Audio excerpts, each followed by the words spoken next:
That is new Phoenix Sun. Well, it's not all that new, but he played his game, his first game last night with the Suns. They won. He played well. He didn't lead the team in scoring. That was Devin Booker. But Kevin Durant is back. Tom Haberstroh is back with us. And Stroh, you saw Durant with the Suns. First, quick take impressions of what you saw.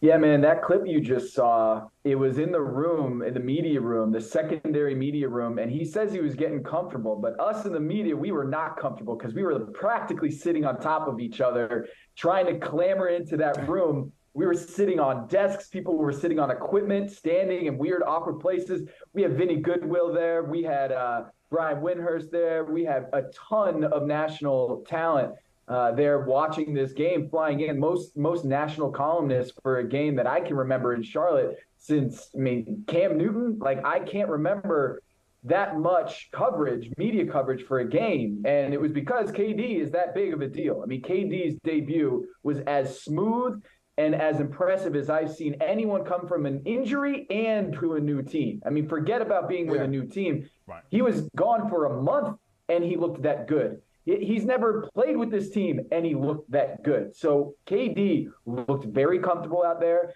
He didn't play his full amount, but Monty Williams made a point before the game that he was going to be on a minutes restriction. And, man, if those three are on the floor healthy, Chris Paul, Devin Booker, and Kevin Durant, they are going to be as hard of an out in the playoffs as any team. I put them up there with the Golden State Warriors with their big three. If those big three are going at it, man, we're going to have a heck of a series.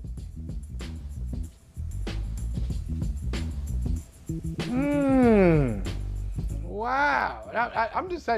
I'm letting that sink in a little bit, Doc. So you think Paul, Durant, and Booker is equivalent to what the Warriors have with their three or with their four? They got a lot of guys. I know they're not, the standings don't reflect it. You think that this group is more dangerous than the Warriors, or even, forget about the Warriors, more dangerous than Denver, more dangerous than Memphis, teams that are ahead of them in the standings?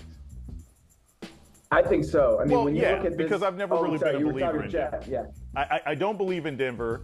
I don't think they're going to go anywhere. Jokic is about to get his third affirmative action MVP, despite the fact that he's never been able to elevate his team or even get to a Western Conference Finals. And I don't think the Golden State Warriors, even if Steph comes back and he's nominally healthy, hold on. I don't think the Golden State Warriors is that good a team. So 20 seconds. I be honest, I think the Suns have a pretty clear path at this point. 20. We got to take 20. What's up with this Jokic? Can we talk about the Jokic haters? Why are you hating on Jokic? What's wrong with Jokic? It's not a hater. He's not that impressive. Not that impressive. All right. Jason, how many All-Stars or All-NBA players or all defensive team members has Jokic played with in his entire career? Just take a wild guess. Zero. The answer, you're very smart. Right? That's why they call you Doc. Zero, right? So this guy who is the number one team in the Western Conference with all that talent in the Western Conference, he's never had a co-star or a third star, much less a second star, any one of that caliber to be an all-star or an all-NBA player. And yet he's been to the playoffs. He hasn't elevated his team because he hasn't had anybody, a supporting cast on the same level of any of the other MVPs we've seen in NBA history. He hasn't had that guy. So putting the expectations on him like he has a superstar talent next to him to win a championship, I think that's unfair. If he had a KD, if he had a Booker, if he had a LeBron, a Luka, another star on his team, okay, then we can put the championship aspirations on him. But I'm sorry, no other MVP in NBA history has ever had a supporting cast as weak as Jokic had. I seem to remember this guy named LeBron James who took 4 YMCA dudes and Zydrunas Ilgauskas who had worse feet than I do after a Tough Mudder run and dragged them to the NBA Finals. I'm not saying Jokic isn't a great player. I'm not saying Jokic isn't deserving of some honors. I'm saying that a 3-time or soon-to-be 3-time MVP should have a more impressive resume of actual wins as opposed to stats and skills. That's my issue with Jokic. I have similar problems with Giannis, quite frankly. I think he's an excellent player. I'm glad that he's an NBA champion. I don't know if he's as dominant as I like my big men to be. That being said, when we talk about the Western Conference, when you have a paper tiger like the Denver Nuggets, and I'm sorry, those Nuggets may be fool's gold if you kind of dust off the top, I think there is a path for the Suns to make it there, because once you've got Durant, even if Chris Paul has his semi-annual bad knee, bad leg, misses 2 or 3 games in the playoffs, I think Durant and Booker are a good enough complement that they can float those 2 or 3 games that we know Chris Paul is going to miss. So, no, I don't, and frankly, I don't think the records necessarily even matter in the conferences at this particular point when the West is as weak as it is. Wow. Okay. So, like, I think you're onto something with the fact that, you know, Jokic at this point, he's got a lot of stats. He's got a lot of skill, but he hasn't gone that far to the finals yet.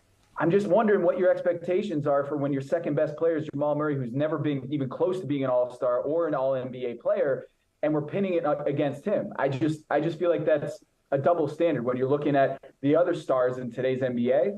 They're teaming up. Kawhi's got Paul George and Russell Westbrook. LeBron has AD and now D'Angelo Russell. You look at Luka Doncic as Kyrie Irving.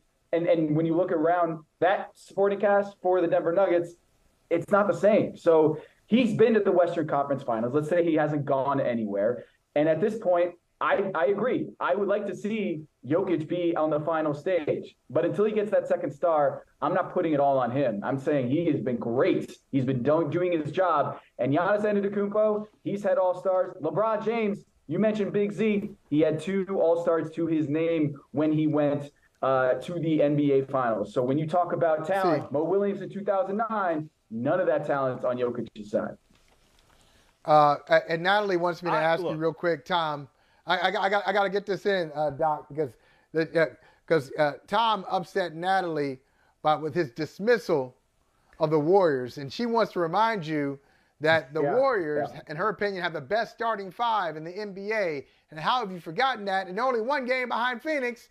And Steph Curry's been out. He's coming back next week. So what do you say to that? Nat's got me there. A little bit of maybe a recency bias. I went and saw KD in person last night. Maybe if I saw Steph in person last night, do what he did next to Booker, maybe I would lean towards Steph there. But yeah, man, it was something to see last night because, you know, that is impressive what KD did, and he might be the most plug-and-play superstar in the league. You don't have to change your offense. You don't have to change your defense. I mean, his biggest play in the opening minutes of the game was a block. He went up and blocked 7-1 Mark Williams there for the Charlotte Hornets. I know he's a rookie, but still, a block is a block. He is so good on both ends of the floor, and he doesn't have to dominate the ball to get his 23. So I was super impressed last night. Huge media, huge expectations, and he did a really great job in his first test. Tom Haberstroh, you always do a great job. Doc Johnson, I know, based on what you said about Giannis, I know we're going to fight.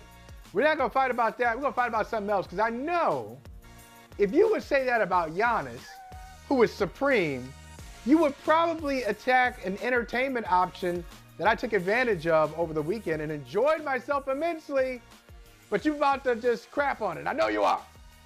Hey, thank you for watching Brother from Another. If you haven't hit that subscribe button, go ahead and do that now.